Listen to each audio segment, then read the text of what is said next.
Subscribe பட்டனை அமுக்குங்க, bell பட்டனை அமுக்குங்க. வாழ்க வளமுடன். இப்படிக்கு பாட்டி வைத்தியம். வணக்கம்ப்பா, உங்கள் பாட்டி பேசுகிறேன். இப்போ நான் கடலை பருப்பில் சட்னி அரைச்சி காட்ட போகிறேன். அது வந்து இட்லிக்கு தோசைக்கு வச்சுக்கலாம்.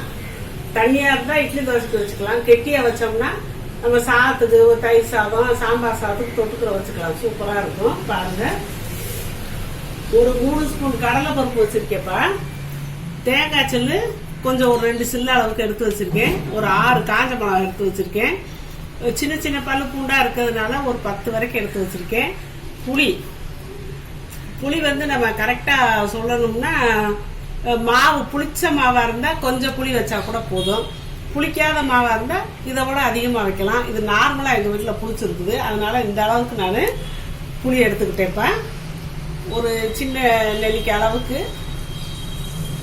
அரைநெல்லிக்காயோட கொஞ்சம் நெல்லிக்காயில சின்ன நெல்லிக்காய் அளவுக்கு எடுத்திருக்கேன். இப்போ அளவான புளிப்பு உள்ளதுக்கு நான் எடுத்திருக்கேன்ப்பா. இப்போ நான் இதை செஞ்சு காட்டுறேன் உங்களுக்கு. இப்போ எண்ணெய் வந்து 1 ஸ்பூன் அளவுக்கு ஊற்றிக்கிறேன்ப்பா. 1 ஸ்பூன்.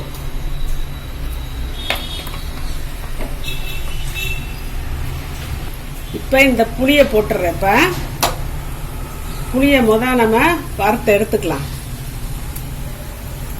புளியை சுட்டு சேர்க்கறது நல்லது தான். அதுக்கு தான் நான் இப்போ வறுக்க போகிறோம்ல, சரி புளியை வறுத்துக்கலாம் அப்படின்னு வறுக்கிறேன்.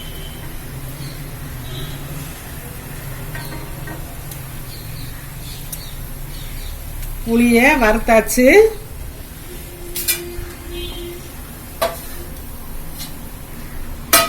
அடுத்து அடுப்பை சிம்மில் வச்சுக்கிட்டு காஞ்ச மிளகாயை போட்டு கொஞ்சம் கருக விடாமல் நம்ம எடுத்துடணும்ப்பா. போதும் இந்த அளவு. அடுத்து கடலை பருப்பை போட்டுக்கலாம்.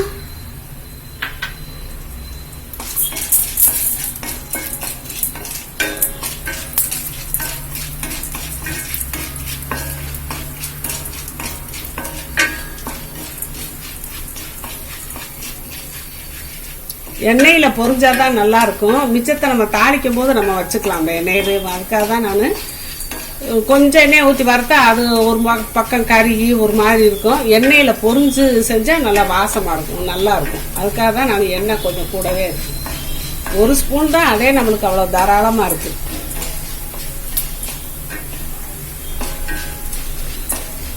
கலர் மாறணும்ப்பா, அப்போதான் நல்லா இருக்கும் வாசமாக. கருகவும் விட்டுறக்கூடாது. இந்த ஸ்டேஜில் நம்ம அடுப்பை சிம்மில் வச்சுக்கலாம். இப்போ கலர் மாறிடுச்சு, அடுப்பை அமர்த்திக்கலாம்.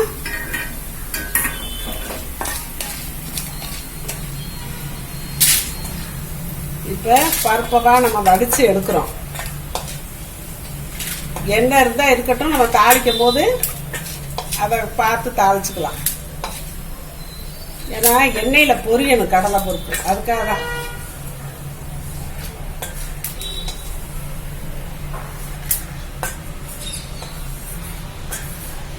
இந்த எண்ணெய் இருக்கு, இது கூட ஒரு 1/2 ஸ்பூன் ஊற்றி தாளிச்சுக்கலாம்ப்பா. நம்ம இது இருக்கட்டும். வறுத்ததெல்லாம் எடுத்து வச்சிருக்கேன். இதுல வந்து பூண்டு வந்து பச்சையாவே தான் போடணும். நம்ம பச்சையாவே பூண்டு சேர்க்கறதில்ல. பச்சையா சேர்த்தா நல்லது. இப்படி சட்னில சேர்த்துக்கிட்டா நம்மளுக்கு ஒன்றும் இல்லை. அதனால இப்படி பச்சையாவே தான் போடணும். பூண்டெல்லாம் வதக்கக்கூடாது. தேங்காயும் பச்சையாவே போட்டாச்சு. இதுக்கு தகுந்த உப்பு போடணும். பார்த்து நிதானமாக அவங்கவுங்களுக்கு தேவையான அளவு உப்பு போட்டுக்கோங்க. நான் வந்து இப்போ இந்த அளவு உப்பு போட்டேன்.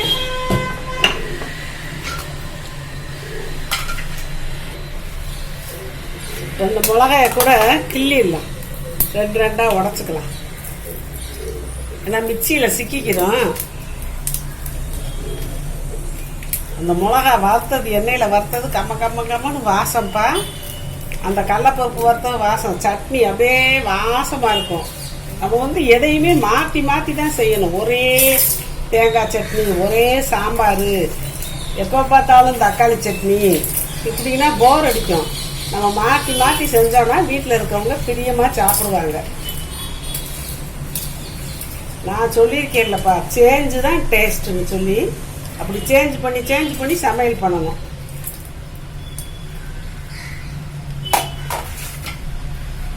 இதை தண்ணி ஊற்றாம ட்ரையாக அரைச்சிக்கலாம்.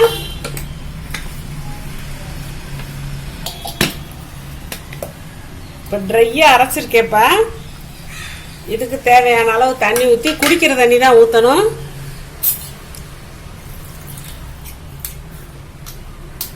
ஏன்னா நம்ம சட்னியை கொதிக்க வைக்க போகிறதில்ல, அப்படியே சாப்பிட போகிறோம். கொதிக்க வைக்கிறதுனா நம்ம சாதா யூஸ் பண்ணுற தண்ணி ஊற்றலாம்.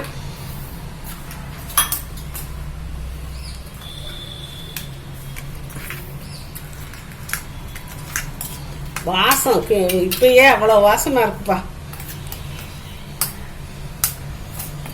இட்லிக்கு தோசைக்கு வச்சா கொண்டான்னு கூட ஒரு இட்லி வாங்கி சாப்பிடுவாங்க, அப்படி இருக்கு.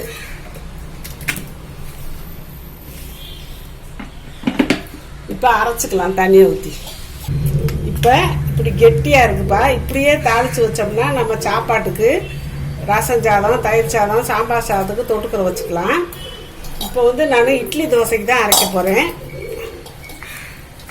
அதனால தான் இப்போ தண்ணியாக நான் கலந்துக்குருவேன்ப்பா. தண்ணியாக இருந்தால் தான் இட்லி தோசைக்கு நல்லாயிருக்கும். ரொம்ப கெட்டியாக இருந்தால் நல்லா இருக்காது. இப்போ அந்த மிக்சி ஜாரெல்லாம் கழுவி ஊற்றி இந்த மாதிரி இந்த லெவலுக்கு நான் வச்சுருக்கேப்பா. இட்லி தோசைக்கு இப்படி இருந்தால் தான் நல்லாயிருக்கும். இன்னும் கூட கொஞ்சம் தண்ணி ஊற்றலாம், போதும் இந்த அளவுக்கு. இதை நம்ம தாளிச்சிடுவோம். இப்போ ஏற்கனவே இதில் 1/2 ஸ்பூன் எண்ணெய் இருக்குப்பா. இன்னும் ஒரு 1/2 ஸ்பூன் எண்ணெய் ஊற்றிக்கலாம். போதும். எண்ணெய் காஞ்சிருச்சுப்பா. கடுகு ஒரு 1/2 ஸ்பூன் போட்டுக்கலாம்.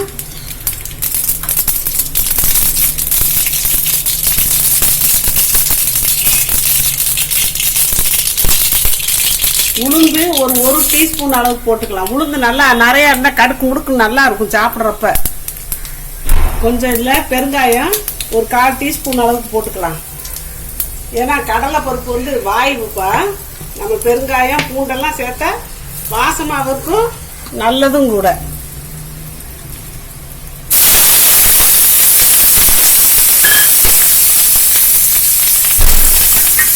அடுப்பு அமர்த்திடலாம்.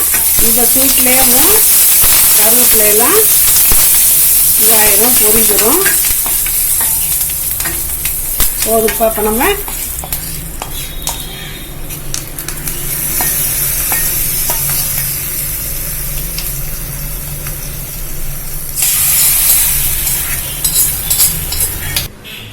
இப்போ வாசமாக உரைக்க புளிக்கப்பா, காரம் ஜாரமா சூப்பரான சட்னி ரெடி ஆயிடுச்சுப்பா. இன்னும் செஞ்சுக்கிட்டு இருப்பாங்க நிறைய பேர், செய்யாமல் இல்லை. இது எல்லாருக்கும் தெரியும். தெரியாதவங்க செய்யுங்க. அப்புறம் பார்த்தீங்கன்னா உங்கள் வீட்டில் எனக்கு அடிக்கடி இந்த சட்னியே செஞ்சுதாங்க, இதுதான் ரொம்ப டேஸ்ட்டாக இருக்குன்னு சொல்லுவாங்க. அது மாதிரி சூப்பர் டேஸ்டான சட்னிப்பா. இந்த மாதிரி செஞ்சு அது கடலை பருப்பு கொஞ்சம் வாய்வு. அதனால தான் அந்த பூண்டு, பச்சை பூண்டு, அந்த பெருங்காயமெல்லாம் சேர்க்கறது. காஞ்ச மிளகாயை கருக வறுத்தரக்கூடாது, அது எச்சரிக்கையாக வறுக்கணும். கருக விடாமல் அடுப்பு வச்சு குறைச்சி வச்சு அந்த சிவப்பு மாறாமல் இருக்கணும். கடலை பருப்பையும் கருக விட்டுறாம பார்த்து நிதானமாக சிம்மில் வச்சுக்கிட்டு, அடுப்பு சிம்மில் வச்சுட்டு வறுக்கணும். இந்த கலரில் சட்னி கிடைக்கும்ப்பா, சூப்பராக இருக்கும். இன்னும் சாப்பிடாதவங்க கூட ஒரு இட்லி சேர்த்து வாங்கி சாப்பிடுவாங்க.